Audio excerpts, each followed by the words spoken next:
Le Président, chers collègues, m'associer bien sûr à tout ce qui a été dit par vous-même et repris tant sur les événements dramatiques que nous avons connus depuis quelques semaines maintenant, quelques jours. On a toujours l'impression que quand une nouvelle mauvaise surprise dans l'actualité de ce pays, c'est quand même le signe aussi d'un grand malaise sociétal. Voilà, et donc je tenais à vous redire combien nous sommes solidaires de victimes, de familles, quel que soit l'événement qui les a mis dans la douleur. Redire aussi combien on peut afficher une forme de fierté locale face au week-end sportif qui nous a réunis. Moi j'étais à Saint-Sébastien, j'ai remarqué la grande proximité entre les Rochelais et les Bordelais, quand bien même quelques minutes après avoir trinqué ensemble, on se mettait une peignée sur le terrain et après le match, pareil, d'avoir cette communion, c'est aussi ça.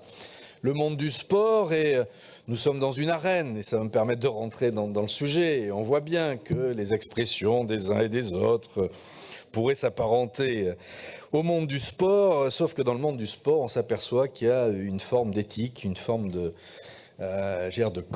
code de la bonne pratique. Et là, depuis ce matin, je dois vous dire que je savais que cette séance serait importante, mais je ne pensais pas qu'elle atteigne un tel niveau de confusion. Quand je parle de confusion, c'est que, certes, et vous l'avez, entre guillemets, anticipé, Monsieur le Président, on a mis au cœur de la journée une délibération sur un élément structurant de notre région, le transport des voyageurs, autour de ce que pourrait être, d'un côté, une convention de gré à gré, de l'autre, l'inscription dans un schéma réglementaire qui s'impose à nous, mais sur lesquels d'ailleurs, et j'en dirai un mot, nous y retrouvons un certain nombre de nos convictions. Mais il y a eu une accélération depuis ce matin.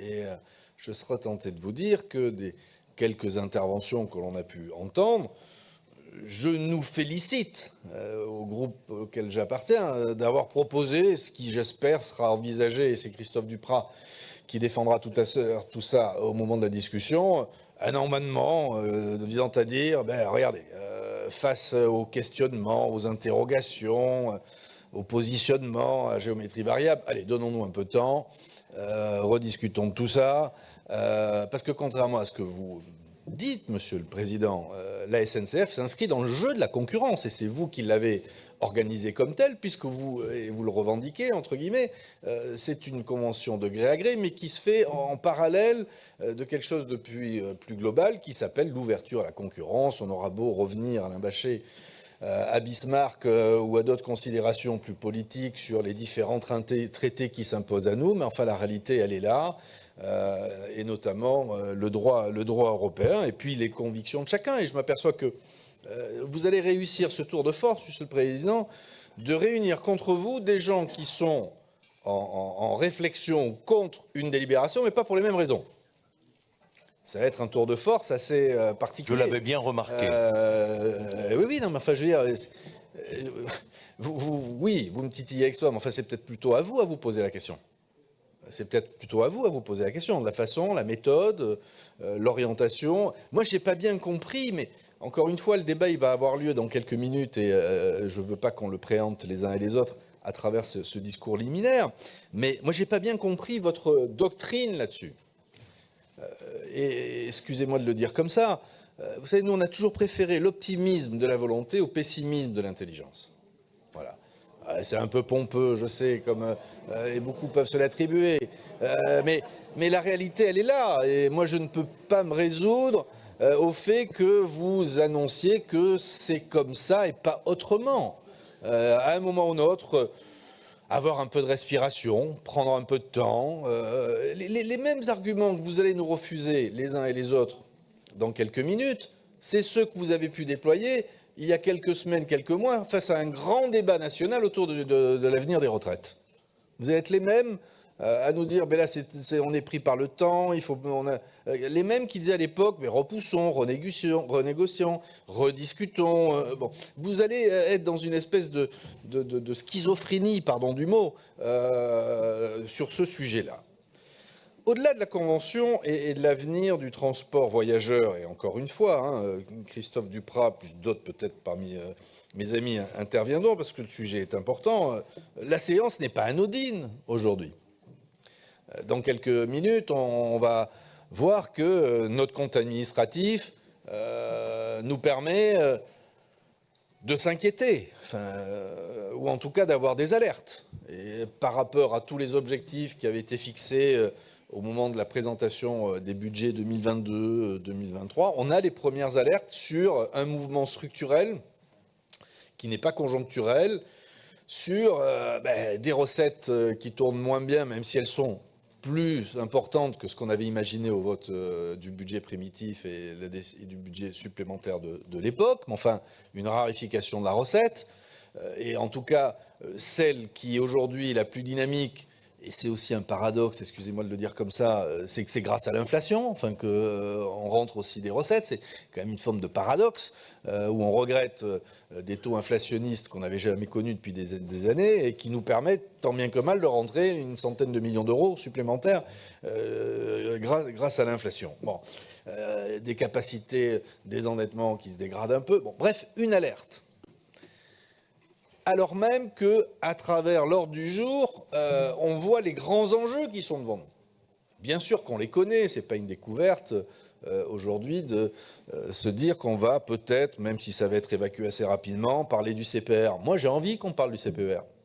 Il y a nécessairement des choses qui ont changé entre 2021 et aujourd'hui. Et il nous projette jusqu'en 2027. Bien évidemment, on a tous bien compris que c'était un ajustement technique de maquette financière. Moi, je souhaite qu'on parle du CPER et rapidement, et qu'on mette sur la table nos différences, nos convergences, en tout cas avoir un débat démocratique et technique sur l'avenir de notre grande région dans sa relation partenariale avec l'État, avec d'autres collectivités, et en tout cas tout ce qui viendrait en maîtrise d'ouvrage porté par la région, qu'est-ce qu'on sollicite ou pas.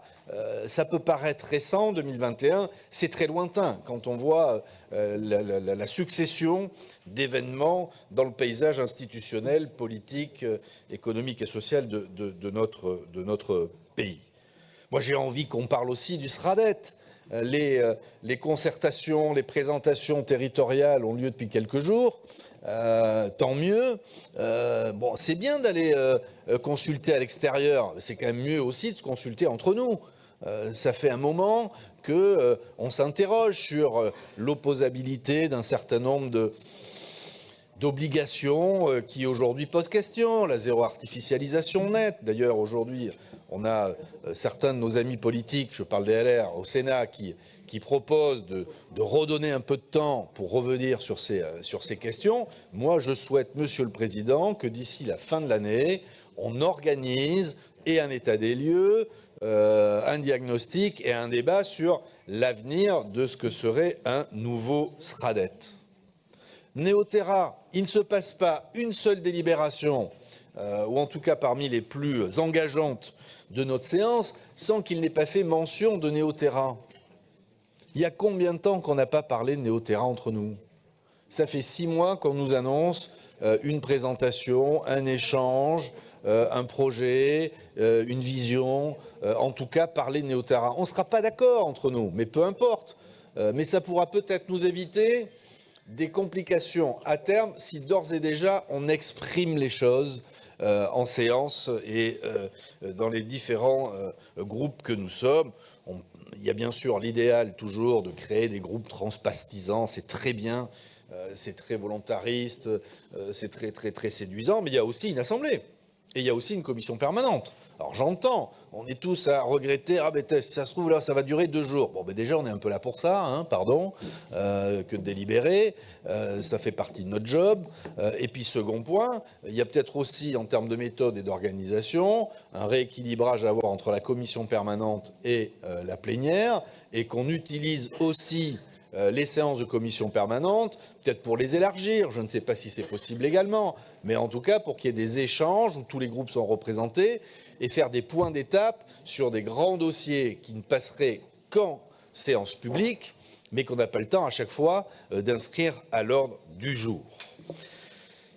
Pour finir, Monsieur le Président, je crois que chacun en prend conscience depuis maintenant quelques heures, C'est une séance quasi historique que nous allons ouvrir, que nous avons ouvert pour les sujets qu'elle traite.